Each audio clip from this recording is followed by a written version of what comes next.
9월 29일 월요일 하나님 말씀 로마서 11장 11절부터 24절입니다. 같이 교독하겠습니다. 그러므로 내가 말하노니 그들이 넘어지기까지 실족하였느냐? 그럴 수 없느니라. 그들이 넘어짐으로 구원이 이방인에게로 이르러 이스라엘로 시기나게 함이니라. 그들의 넘어짐이 세상의 풍성함이 되며 그들의 실패가 이방인의 풍성함이 되거든 하물며 그들의 충만함이리요. 내가 이방인인 너희에게 말하노라. 내가 이방인의 사도인 만큼 내 직분을 영광스럽게 여기노니 이는 혹 내 고력을 아무쪼록 시기하게 하며 그들 중에서 얼마를 구원하려 함이라. 그들을 버리는 것이 세상의 화목이 되거든 그 받아들이는 것이 죽은 자 가운데서 살아난 것이 아니면 무엇이리요? 제사하는 처음 익은 곡식 가루가 거룩한즉 떡덩이도 그러하고 뿌리가 그러한즉 가지도 그러하니라. 또한 가지 얼마가 꺾이었는데 돌 감람나무인 내가 그들 중에 접붙임이 되어 참 감람나무 뿌리의 진액을 함께 받는 자가 되었은즉 그 가지들을 향하여 자랑하지 말라.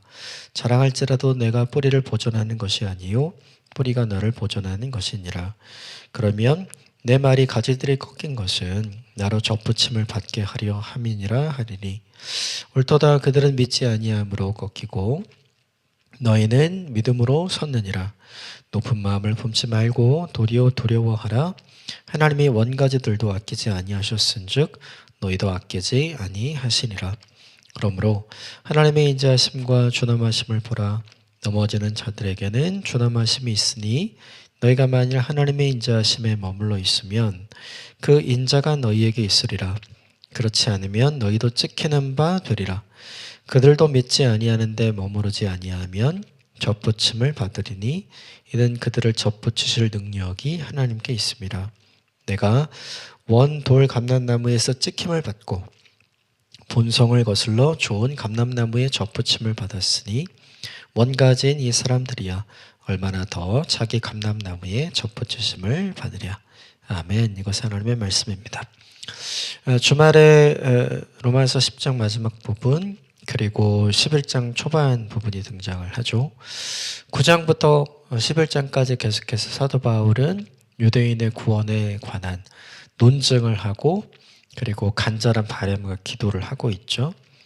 그 주말 본문을 좀 정리를 해보면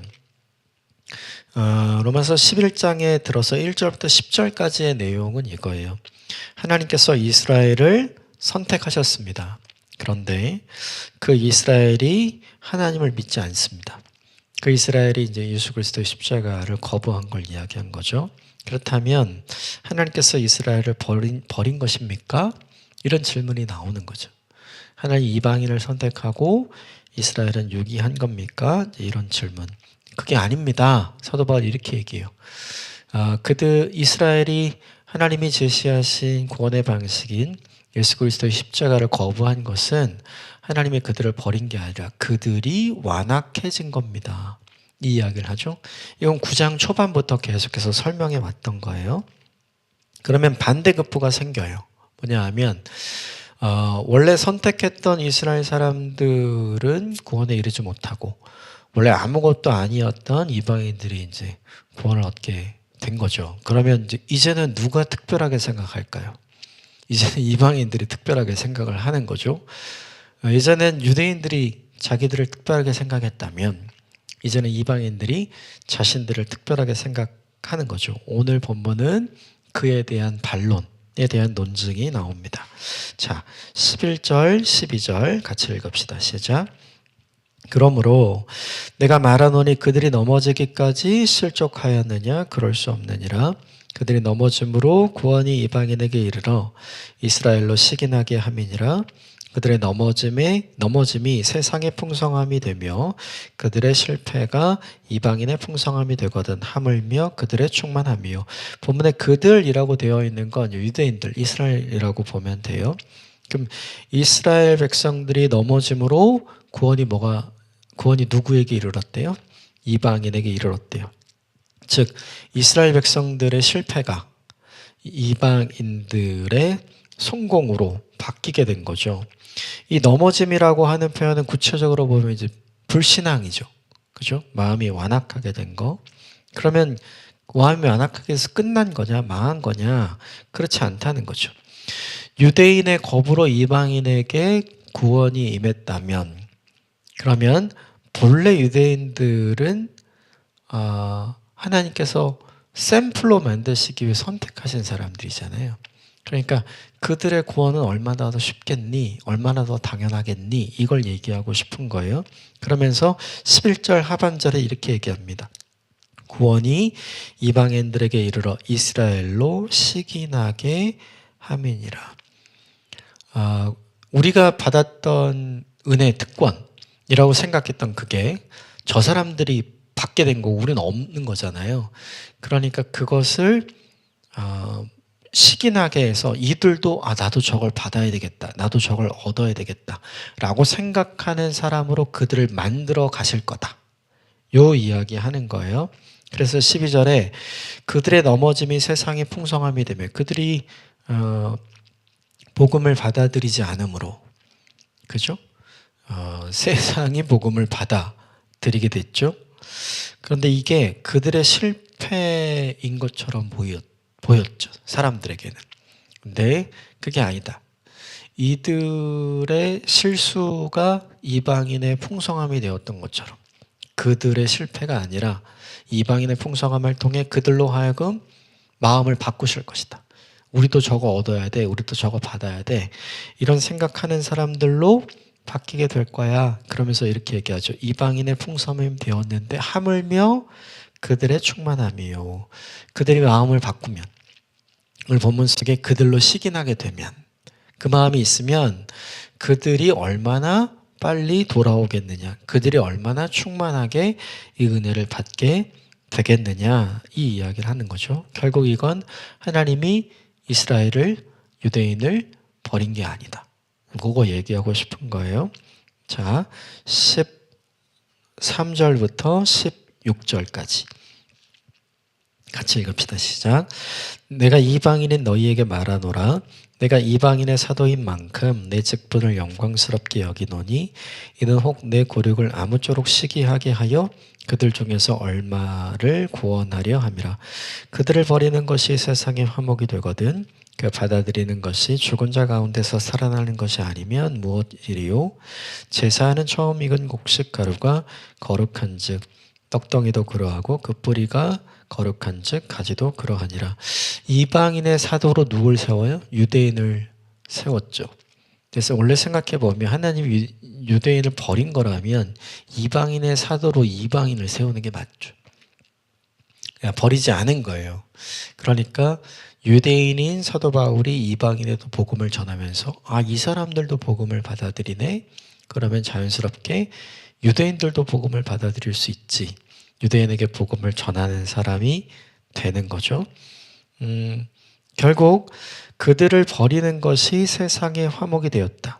즉 이스라엘이 하나님을 불신하도록, 불순종하도록, 그들이 완악해지도록 그냥 내버려둬 두는 것. 하나님이 그렇게 만드신 게 아니라 그들이 그런 마음을 가졌잖아요.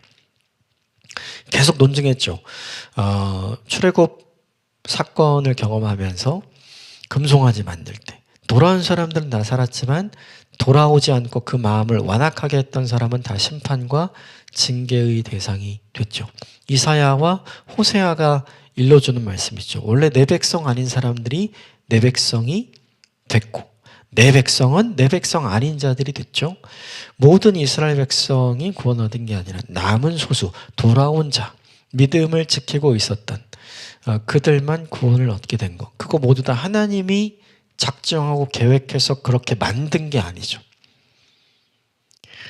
돌아오고자 하는 마음을 주신 게 아니라 돌아오고자 하는 마음을 가진 사람을 그냥 두신 거예요. 그래서 결국 그들이 돌아오게 되고 완악한 마음을 주신 게 아니라 완악한 마음을 먹은 사람들을 그냥 두신 거예요. 그래서 결국 그 완악함의 결과가 무엇인지를 사람들이 경험하게 됐죠. 결국 그들을 버리는 것이 이렇게 표현되어 있으니까 하나님이 그들을 이렇게 버린 것처럼 표현이 되는데 그게 아니죠. 그들이 스스로 불순종하고 그들이 스스로 다른 길로 간 게 세상의 화목이 되거든. 이게 이스라엘 백성과 하나님이 화평하게 되는, 이스라엘 백성이 아닌 다른 이방인들이 하나님의 은혜를 받고 하나님께로 돌아오게 되는 이 화목이 되었다면, 그 다음이 중요해요. 받아들이는 것은 죽은 자 가운데서 살아나는 것이 아니면 무엇이요? 그들을 다시 받아들이는 것은, 그죠? 새로운 생명을 주시는 것과 같은 일이 아닌가. 그들이 돌아오는 게 쉽다는 얘기예요. 그들을 돌아오게 하고자 하는 마음이 하나님께도 있다는 얘기고, 돌아오면 하나님께서 받아주실 마음도 여전히 있다는 얘기죠. 이걸 조금 더 쉽게 표현하기 위해서 16절에 제사를 드릴 때 떡덩이를 만들기 위해 드렸던 반죽에 대한 이야기, 그리고 17절 이후로 참감람나무에 이제 접붙임이 된 돌감람나무 이야기가 등장을 해요. 16절에 읽은 것처럼 제사하고 처음 익은 곡식 가루가 거룩하고 그걸 반죽해서 주님 앞에 진설병으로 드린 것도 거룩하죠. 그러면 남은 반죽은요? 남은 반죽도 거룩한 반죽이라는 거죠. 이게 연결되는 거예요. 남은 반죽이 거룩한 반죽이 되지 않아. 그것은 거룩하지 않은 거야. 그렇지 않죠. 근데 처음 드린 반죽이 뭐예요? 처음 드린 반죽. 그 유대인들 얘기하는 거잖아요. 그죠? 유대인들로부터 시작되었던 그 은혜가 다시 유대인들에게 돌아오는 것. 그게 결코 어려운 일이 아니고 이상한 일이 아니라는 걸 이 본문이 우리에게 알려줘요. 뿌리가 거룩한 즉 가지도 그러하다. 모두 연결돼 있으니 뭐 뿌리만 거룩하고 가지는 부정하고 이런 거 없다. 뿌리에서 영향을 받으면 가지도 뿌리도 모두 거룩하다. 유대인들 때문에 이방인이 구원 얻은 거잖아요. 그러면 이방인만 구원 얻고 유대인은 구원 제외된 존재가 되느냐? 그거 아니다.를 이제 도식으로 그림 언어로 쉽게 이야기하려는 거예요. 모든 사람들이 알 수 있는 언어로 다시 한번 설명을 합니다. 17절부터 19절 읽을까요? 시작. 또한 가지가 얼마 꺾였는데 돌 감람나무인 내가 그들 중에 접붙임이 되어 참 감람나무 뿌리의 진액을 함께 받은 자가 되었은즉 그 가지들을 향하여 자랑하지 말라. 자랑할지라도 내가 뿌리를 보존하는 것이 아니요 뿌리가 너를 보존하는 것이니라. 그러면 내 말이 가지들이 꺾인 것은 나로 접붙임을 받게 하려 함이라 하니. 이 본문에 참 감람나무는 예수님이죠. 그리고 거기에 원래 있었던 참 감람나무 뿌리는 유대인이죠. 근데 이 참 감람나무 가지가 지금 잘라진 거예요. 그리고 거기에 뭘 들었냐면 이방인으로 상징되는 돌 감람나무 가지가 접붙임이 된 거예요. 접을 붙이면 이 돌 감람나무 가지는 이 참 감람나무 뿌리에서 나오는 진액, 영향을 받아서 성장하고 성숙하고 열매를 맺게 되잖아요. 지금 그거 얘기하는 거예요. 돌 감람나무 가지가 원래 참 감람나무 뿌리로부터 나오는 진액과 영향을 받았다. 그거는 너희가 잘해서 그런 거 아니야. 너희도 은혜를 받은 거야. 지금 요 이야기를 하는 거죠.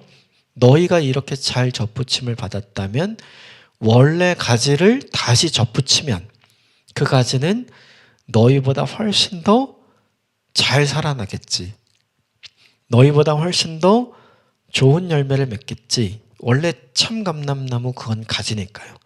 지금은 다른 감람나무 가지에도 살고 열매가 맺히잖아요. 그 이방인. 원래 유대인이 다시 예수 그리스도에게 접붙임이 된다면 그건 너무 당연한 거 아니야? 요 이야기를 합니다. 20절 21절 시작. 옳도다 그들은 믿지 아니함으로 꺾이고 너희는 믿음으로 섰느니라. 높은 마음을 품지 말고 도리어 두려워하라. 하나님이 원가지도 아끼지 아니하였은즉 너희도 아끼지 아니하시리라. 22절, 23절도 같이 읽읍시다. 시작. 그러므로 하나님의 인자하심과 준엄하심을 보라. 넘어지는 자들에게는 준엄하심이 있으니 너희가 만일 하나님의 인자하심에 머물러 있으면 그 인자가 너희에게 있으리라. 그렇지 아니하면 너희도 찍히는 바 되리라. 그들도 믿지 아니하는데 머무르지 아니하면 접붙임을 받으리니 이는 그들을 접붙이실 능력이 하나님께 있느니라. 원래 참 감람나무 가지가 꺾였다고 접붙임을 받은 돌 감람나무 가지인 이방인들아, 자랑스러워하지 마. 너희도 자랑하는 존재가 되지 마. 너희를 이렇게 잘 접붙임 되게 하신 원래 참 감람나무이신 주님께서 원래 원 가지인 참 감람나무 가진 유대인들을 접붙임하는 것은 더 쉬운 일이야. 그런데 이걸 잊지 마. 참 감람나무 가지를 베어버리신 분이 있다는 걸 잊지 마. 그걸 아끼지 않았으니 원래 가지도 아닌 돌 감람나무 가지인 너희도 아끼지 않고 베어버릴 수 있어. 그러니 너희 스스로 교만하지 마. 너희 스스로 자랑하지 마. 유대인들처럼 되지 마. 이 이야기를 20절과 21절에 하고 있고, 아까 말씀드린 것처럼 잘라버린 참 감람나무 가지를 원래 참 감람나무에는 더 잘 접붙임할 수 있겠죠.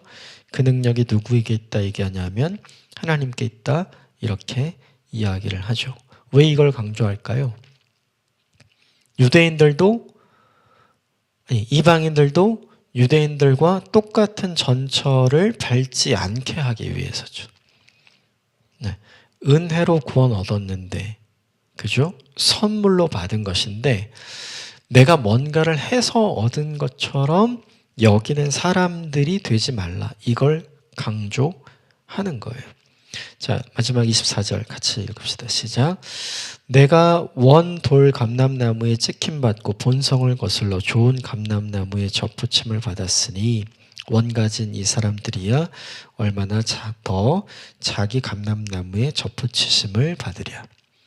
유대인들이 돌아와서 구원을 얻게 되는 일은 더 쉬운 일이에요.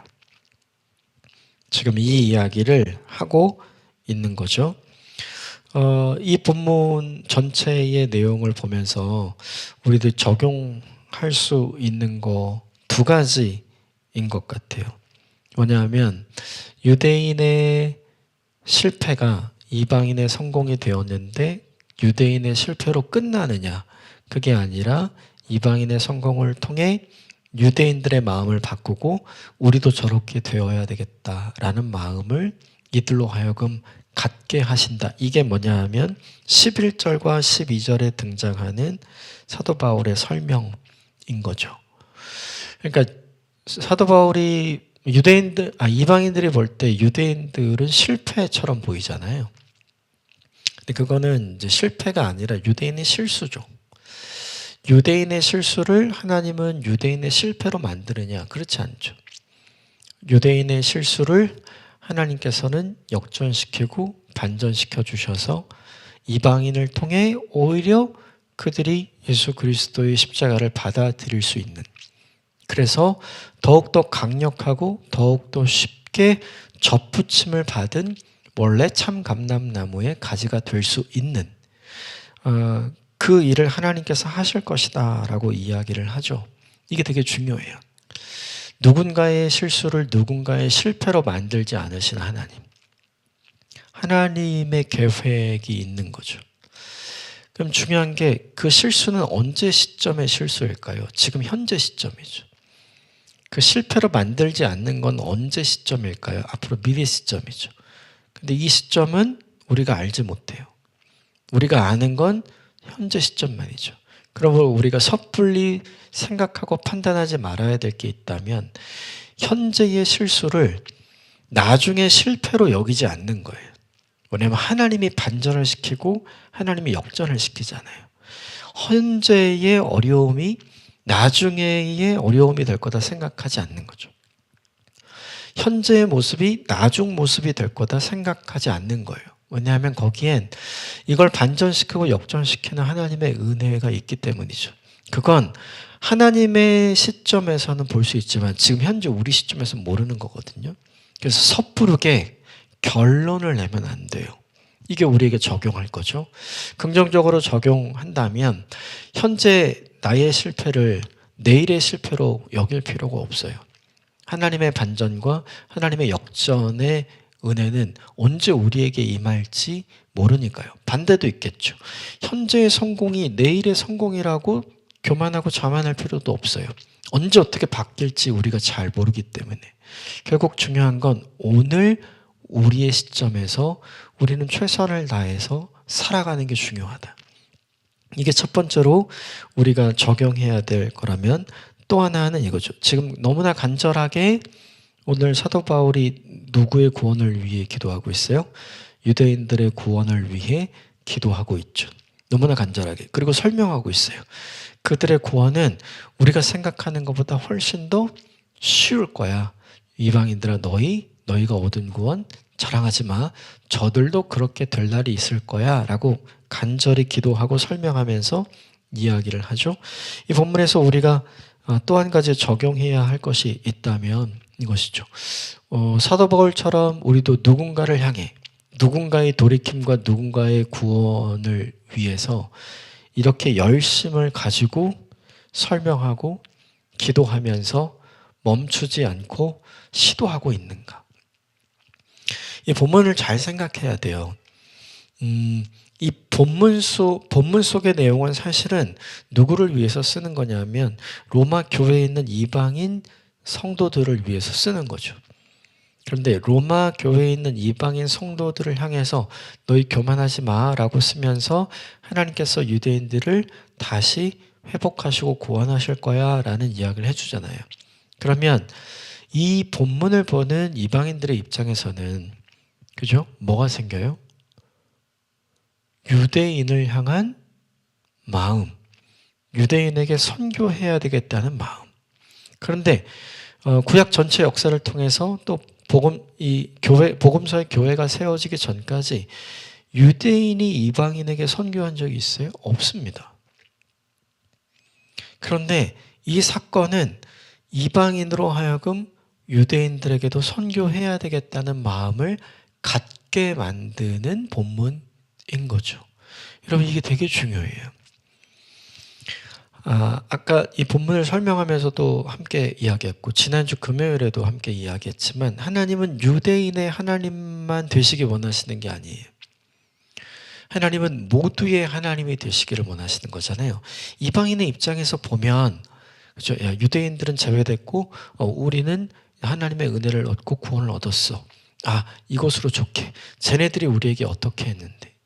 이런 마음이 생길 수 있잖아요. 그런데 그런 마음을 넘어가게 하고 그런 마음을 이기게 하는 말씀이 오늘 이 본문의 말씀인 거죠.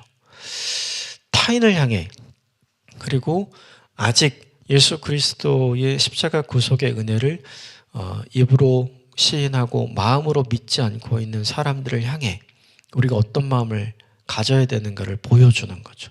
내가 얻은 구원으로 만족하고 내가 얻은 구원으로 자랑하며 끝내는 인생이 아니라 오히려 구원을 얻어야 할 그 사람들을 보게 하고 직시하게 하고 그들로 하여금 왜 복음을 전해야 하는지 이유를 갖게 만드는 본문이 오늘 이 본문이란 말이죠. 우리가 적용해야 할 건 바로 이것인 것 같아요. 아직 접붙임을 다시 받아야 하는 사람들, 그 사람들을 향한 긍휼의 마음, 그 사람들을 향한 복음의 마음, 그 사람들을 향한 선교적 마인드가 우리에게 존재하는가? 거기서 멈추는 경우가 되게 많은 것 같아요. 내가 믿고 하나님 나라 가는 것으로, 내가 믿고 하나님의 백성이 하나님의 자녀가 되는 것으로 한계를 긋는 사람들이 너무 많은 것 같아요. 근데 복음은 경계를 넘어가거든요. 이 복음의 경계가 유대인에서 이방인으로 넘어왔잖아요.